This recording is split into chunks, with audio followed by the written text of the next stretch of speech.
Hello everyone and welcome back to the Dungeon Learner's Guide. Today we're doing something a little bit different. If you've seen our Commander's Guild series, we are doing something very similar to that, but instead of Commander, we are actually going to be doing an Oathbreaker deck today.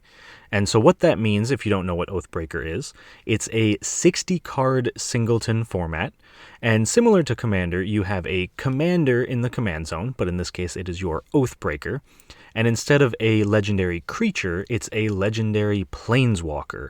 And alongside your planeswalker, you also have a signature spell. So an instant or sorcery that you're able to cast out of your command zone as long as you have your Oathbreaker on the battlefield. And then the commander tax applies to both of them. And other than that, mostly the same gameplay-wise. The only major difference in the game itself is that you have 20 life instead of 40, and the format does have its own ban list. So if you're interested in it, I recommend you check it out. But for today, we are building a deck called Niko's Dance of the Manse, and just like our Commander's Guild series, we are randomly selecting a card from scryfall.com, working with a budget of $100 or less, and building a deck around a theme of the chosen card. Now, normally, this is where I would get into the deck tech specifically, but I do want to do something else first, and that's actually talk about the gameplay and the opponents that we will be playing with this deck. And to be perfectly honest, I don't know who those people are going to be. We haven't quite figured that out yet, and that's for a very important reason. And that's because the games for this aren't actually going to be in this video. Instead, they're going to be streamed on Twitch this coming Saturday, October 9th. The first game is at 10 a.m. Eastern Standard Time. I'll be playing a game with Evan Brando, Mono White Border, and Fearphage, streaming over on twitch.tv/The Brando Show. And the second game, also on Saturday, October 9th, this one at 6 p.m. Eastern Standard Time, with Alex Kessler, Signature Spellbomb, and Nikki at Magic Kids, which is streaming on twitch.tv/Kess Wiley. So right now, I don't know which game is going to include the deck that we are going to be talking about today. Next week, I'm going to do a deck tech on the second deck that also gets featured during these streams, but if you're interested in seeing the gameplay, I highly recommend you come and check it out, especially because all of these streams are going to be done for charity. They're here to help out Weird Cards, they're here to help out Magic Kids, so if you have time, we would love it if you could come by, help raise some money, and maybe there's even a chance you could win some prizes during the streams. But because of all that, I don't know who we're going to be playing, and I did want to get this out of the way early on because it is a very important charity. It's nice to see that these organizations are getting some support. Personally, as a teacher at a middle school, I have been supported by Magic Kids and Weird Cards in the past. They've helped me put on my games club that I run after school. So a massive shout out to them and a huge thank you for allowing me to participate in this, and I hope that they're able to raise a ton of money with the streams. But with all of that being said, I think now we should jump into our deck tech, which of course has to start with our random card of the week. And for this deck, our random card was actually 9 lives, 1 white for an enchantment. It has hexproof, and if a source would deal damage to you, prevent that damage and put an incarnation counter on 9 lives.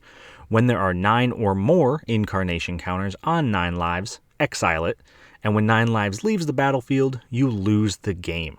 So this is a super interesting card because it kind of prevents us from dying for at least 9 sources of damage hitting us. But if it ever leaves the battlefield, like if someone casts a mass board wipe for enchantments, we straight up just lose the game. So definitely not an ideal card in certain situations, but in order to build around it, we went with a unique commander, or a unique Oathbreaker, I suppose, along with their signature spell. And if you couldn't tell by the title, it's going to be Niko Aris and Dance of the Manse. So both of them are actually X spells, which I didn't plan at the time when I was building this. But Niko Aris is X white blue for a legendary planeswalker, Niko. Comes in at 3 loyalty. And when Niko Aris enters the battlefield, create X shard tokens. Now, the reminder text isn't on this version of the card, but it is very important to note that shard tokens are enchantment tokens. And that's going to become relevant later, so we'll want to pay attention to that. And then we can +1 Niko and give up to 1 target creature you control can't be blocked this turn, and whenever that creature deals damage this turn, return it to its owner's hand. So we can get in with some of our creatures, return them to our hand.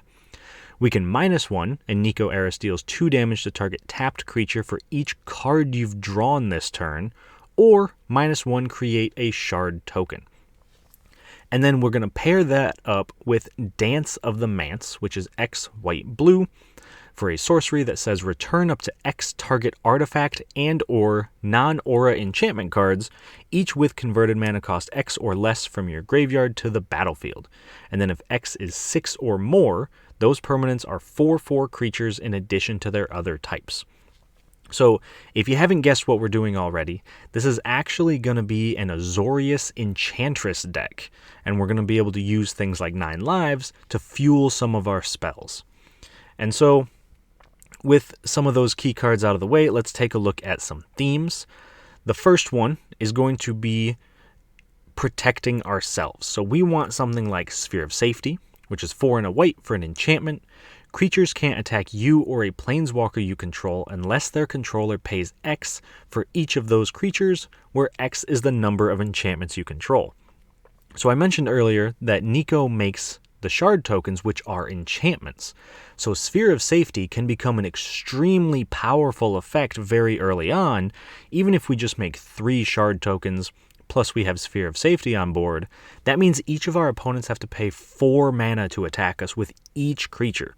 And it's important for Sphere of Safety because it also says creatures can't attack a planeswalker we control. So they still can't even get in at Niko with this. So Sphere of Safety is a phenomenal way to protect our board and make sure that our opponents are kind of swinging everywhere else. And that also ties in with 9 lives because obviously we really don't want to be taking a lot of hits with 9 lives on the battlefield. So we need to protect ourselves and protect our board. Our second theme is going to be recursion. We need a way to get back anything that may die on our side of the board. And to that end, we have Hannah, Ship's Navigator, 1 white-blue for a legendary creature, Human Artificer, 1/2. And we can pay 1 white-blue, tap, return target artifact or enchantment card from your graveyard to your hand. So in this way, we're able to, if we lose an artifact, we lose an enchantment, we can just pay 3 mana, tap Hannah, and get that card back into our hand, play it again.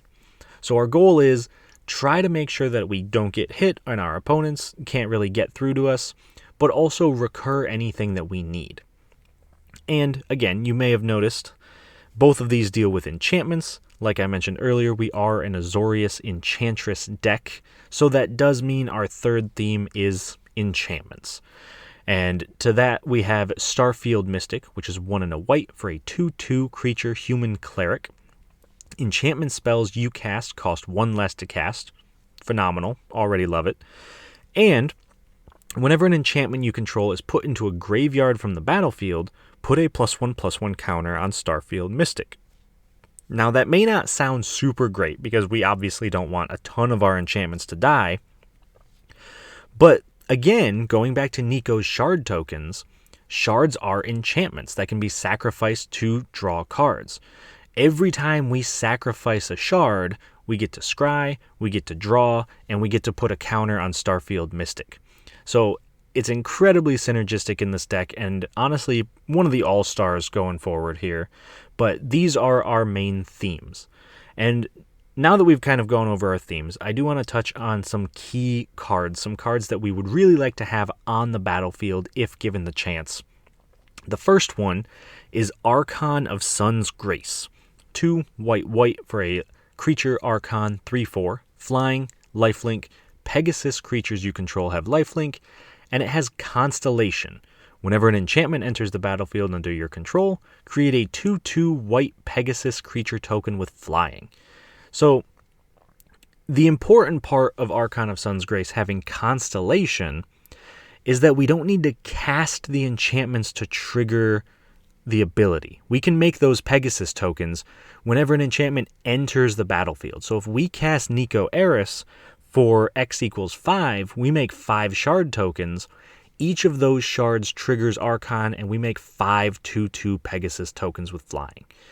And then we can also downtick Niko, make another shard token, we can make another Pegasus, and this can get out of hand very, very quickly, especially if our opponents can't find a board wipe or some other way to deal with it.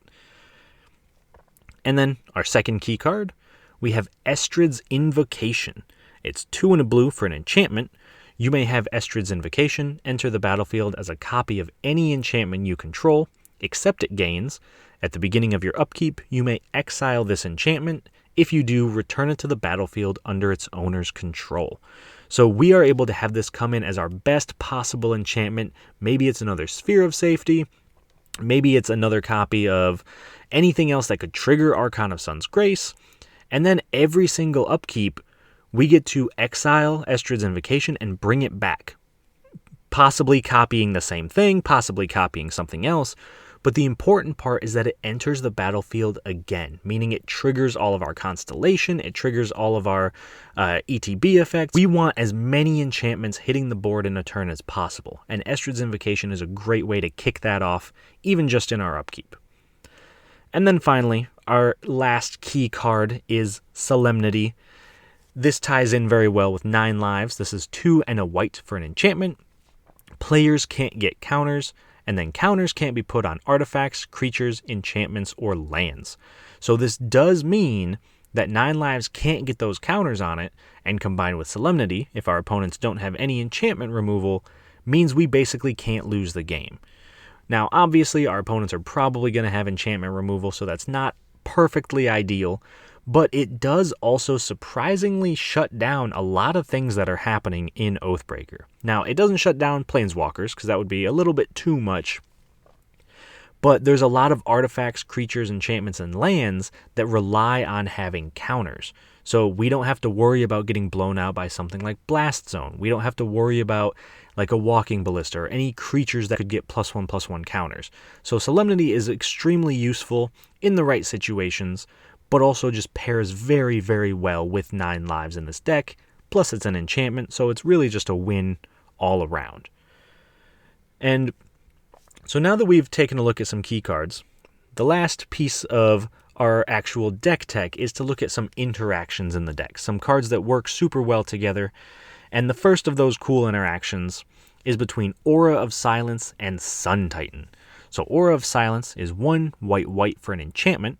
Artifact and enchantment spells your opponents cast cost 2 more to cast, and we can sacrifice it to destroy target artifact or enchantment. And then we have Sun Titan, 4 white for a creature, giant, 6/6 with vigilance. Whenever Sun Titan enters the battlefield or attacks, you may return target permanent card with mana value 3 or less from your graveyard to the battlefield. So Aura of Silence can sacrifice itself to destroy target artifact or enchantment. Then we can play Sun Titan, bring back Aura of Silence, do it again.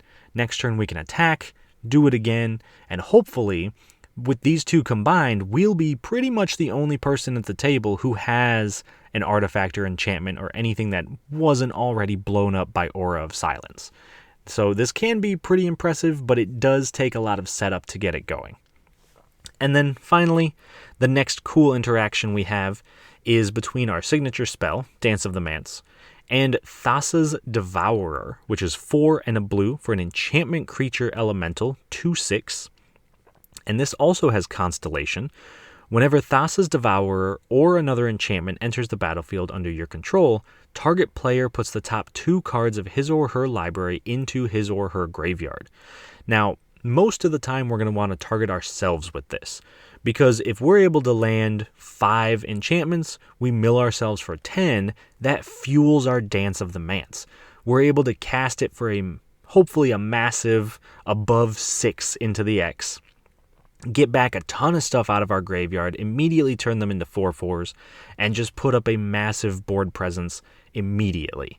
Now, there are going to be situations where we want Thassa's Devourer to hit an opponent, but in this deck, it's more than likely going to be pointed at us. So those are some cool interactions that I found in this deck. And finally, the last thing we got to do is take a look at the price. Now, this deck came in at about $90.61, so it came in just under our budget limit. And honestly, most of that budget is because I got to spring for some lands I don't normally get to use in our Commander's Guild series, because we only had 60 cards, so I was able to play lands that are a little bit more expensive, things like the Pathways and Glacial Fortress. But believe it or not, our most expensive card is not a land, it was actually Starfield of Nyx, which is 4 and a white for an enchantment that says, at the beginning of your upkeep, you may return target enchantment card from your graveyard to the battlefield. So already phenomenal. Every turn we just get something back for free. Plus, as long as you control 5 or more enchantments, each other non-aura enchantment you control is a creature in addition to its other types and has base power and base toughness, each equal to its converted mana cost. So we're able to turn all of our small enchantments, things like Sphere of Safety, things like 9 Lives, Solemnity, into creatures that can then attack our opponents. And if they happen to die in combat, we just get them back with the Starfield. So obviously, this is an all-star, definitely one of the win conditions in this deck, but if you are looking to drop the price of the deck below $80, this is something that could be cut. It's not necessary to the deck, but it does give it some finishing power that it might not have otherwise, so kind of a toss-up there. But overall, I hope you guys did enjoy the video. Like I said, there's no gameplay attached to this video. You'll have to check out the streams, and I'll link them in the description below so that way you guys have quick access. But in the future, if you have any suggestions for future videos, if you like the Oathbreaker stuff and you want to see more of it, please do let me know. I would be happy to continue this series. But otherwise, I hope to see everyone on Saturday. Please like and subscribe if you get the chance. Check out Weird Cards and Magic Kids. They're phenomenal organizations, and they deserve all the support that they can get. And other than that, I will see you all on the other side of the Dungeon Learner's Guide.